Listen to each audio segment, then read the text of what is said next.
দেখতে কতটা ঠিক সুন্দর লাগছে। এটা কিন্তু গরম ভাত, রুটি বা পরোটার সাথে খেতে কিন্তু দারুণ স্বাদ। হ্যালো বন্ধুরা, তোমরা সবাই কেমন আছো? আশা করি ভালো আছো। আজকে চলে এসেছি আবার একটি রেসিপি নিয়ে। আজকে বানাবো টমাটো আলু কারি।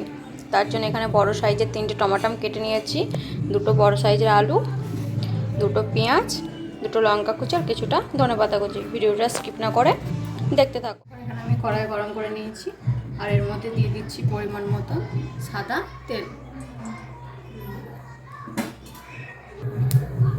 এবার তেলটা গরম হয়ে গেছে, এখানে আমি দিয়ে দিচ্ছি কেটে রাখা আলুগুলো কিন্তু এইভাবে কিউব করে কাটতে হবে।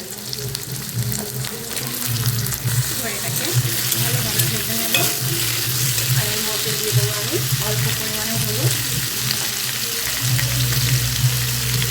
আর একটু নুন, আর এটাকে ভালোভাবে ভেজে নেব। ভালোভাবেই ভাজা হয়ে গেছে ব্রাউন ব্রাউন করে, আর একটা আলু হয়তো একটু বেশি ব্রাউন হয়ে গেছে। এবার এটাকে আমি তুলে নিচ্ছি। এখানে দিয়ে দিচ্ছি আর একটু অল্প পরিমাণে তেল, আর ফোড়নের জন্য দিয়ে দিচ্ছি জিরে আর একটা তেজপাতাকে এভাবে টুকরো করে কেটে নিয়েছি, দিয়ে দিয়েছি। দেখো ফোড়নটা কিন্তু হয়ে গেছে। এবার এখানে দিয়ে দিচ্ছি কেটে রাখা পেঁয়াজ। ভালোভাবে নেড়ে নেব। এখানে দিয়ে দেবো অল্প পরিমাণে নুন, আর যতক্ষণ এটা ব্রাউন করে ভাজা হচ্ছে ততক্ষণ কিন্তু এটা ভালোভাবে আমি এখানে ভেজে নেব। পেঁয়াজটা এখানে অনেকটাই ভাজা হয়ে যাচ্ছে, আর আমি এখন দিয়ে দিচ্ছি এখানে কাঁচা লঙ্কা কুচি। এটাকেও পেঁয়াজের সঙ্গে আমি ভালোভাবে এখানে ভেজে নেব। এখানে কিন্তু পেঁয়াজ লঙ্কাটা ভালোভাবে কিন্তু ভাজা হয়ে গেছে। এবার এখানে দিয়ে দেবো মশলা। এবার এখানে দিয়ে দিচ্ছি আদা রসুন বাটাটা, আর এটাকে ভালোভাবে মিশিয়ে যতক্ষণ এর কাঁচা গন্ধটা যাচ্ছে ততক্ষণ এটাকে ভালোভাবে এখানে ভেজে নেব। এবার এটি আদা রসুনটা হওয়ার পরই কিন্তু এটা এখানে দিয়ে দিচ্ছি 1 চামচ মতো জিরে বাটা। এবার এটাকেও ভালো করে এর সাথে কিন্তু আমি কষিয়ে নেব।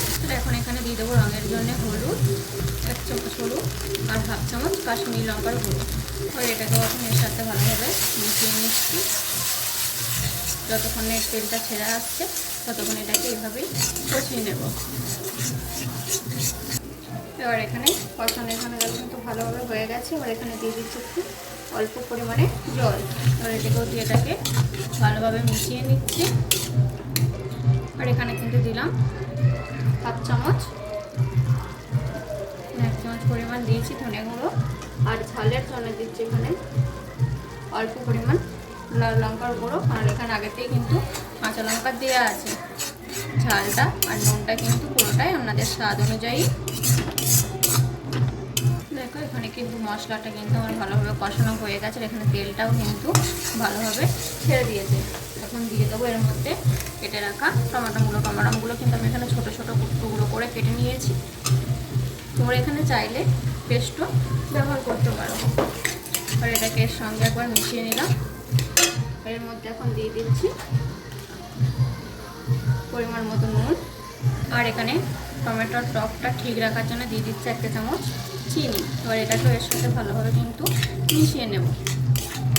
টমেটোটা দেওয়ার পর এখানে নুন চিনি দেওয়ার কারণ হচ্ছে একটাই, টমেটোটা কিন্তু তাড়াতাড়ি এখানে সিদ্ধ হয়ে যাবে বা কুক হয়ে যাবে। ততক্ষণ না টমেটোটা কুক হচ্ছে ততক্ষণ এটাকে আমি এখানে ঢাকা দিয়ে দিলাম। এখন আমি ঢাকাটা খুলে নিচ্ছি। এটাকে কিন্তু ভালোভাবে তেলটাও ছেড়ে দিয়েছে, টমেটোটাও কিন্তু কুক হয়ে যাবে। এটাকে একবার ভালোভাবে মিশিয়ে নিচ্ছি এখানে। এখন এর মধ্যে অ্যাড করে দিচ্ছি এখানে ভেজে রাখা আলুগুলো। এবার এটাকেও কিন্তু আমি এর সাথে একবার ভালোভাবে কষিয়ে নেব।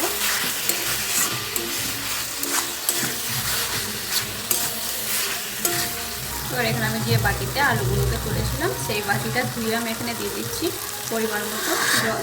আলুটা কিন্তু গ্রেভি হবে এটা, তার জন্য আমি কিন্তু বেশি পরিমাণে জল দিইনি। এবার এটা আমি ফোটা অবধি এটাকে ওয়েট করব। এটা ফুটে গেছে ভালোভাবে, আর এটাকে আমি সাইডগুলো এইভাবে নেড়ে দিচ্ছি। নেড়ে দেওয়ার পর কিন্তু আমি এটাকে 5 থেকে 7 মিনিটের জন্য গ্যাসটাকে লো ফ্লেমে করে এটাকে ঢাকা 5 মিনিট পর আমি ঢাকনা, এটা কিন্তু অনেক জলটা কিন্তু অনেকটা হয়ে গেছে আর গ্রেভিটাও কিন্তু পুরো ঠিকঠাক হয়ে গেছে। এবার এখানে আলুটাকে এইভাবে কিন্তু আমি একটু গেলে দেব খুন্তিটাকে করে। এবার এটা কিন্তু ভালোভাবেই কিন্তু আমার গেলে দেওয়া হয়ে গেছে, এখানে দেখতেই পাচ্ছ। আর গ্রেভিটা কিন্তু পুরো ঠিকঠাক হয়ে গেছে আর আলুটাও কিন্তু দেখো পুরোপুরি কিন্তু আলুটাও সিদ্ধ হয়ে গেছে। এবার এর মধ্যে দিয়ে দিচ্ছি কুচনো ধনেপাতা আর গরম মশলা। আমার কিন্তু এখানে রেডি হয়ে গেছে আলু টমাটম কারি। ভিডিওটি ভালো লাগলে লাইক করে দেবেন, চ্যানেলটাকে সাবস্ক্রাইব করে দেবেন। আর রেসিপিটি আপনাদের কেমন লাগলো অবশ্যই কিন্তু কমেন্টে জানাতে ভুলবেন না। তখন আমি এটাকে একটা বাটির মধ্যে নামিয়ে নেব। এখানে কিন্তু আমি এখন একটা বাটিতে ঢেলে নিয়েছি আর ঠিক সুন্দর লাগছে। এটা কিন্তু গরম ভাত, রুটি বা পরোটার সাথে খেতে কিন্তু দারুণ স্বাদ। আজকের মতো এখানেই শেষ, আবার দেখা হচ্ছে পরবর্তী ভিডিও নিয়ে।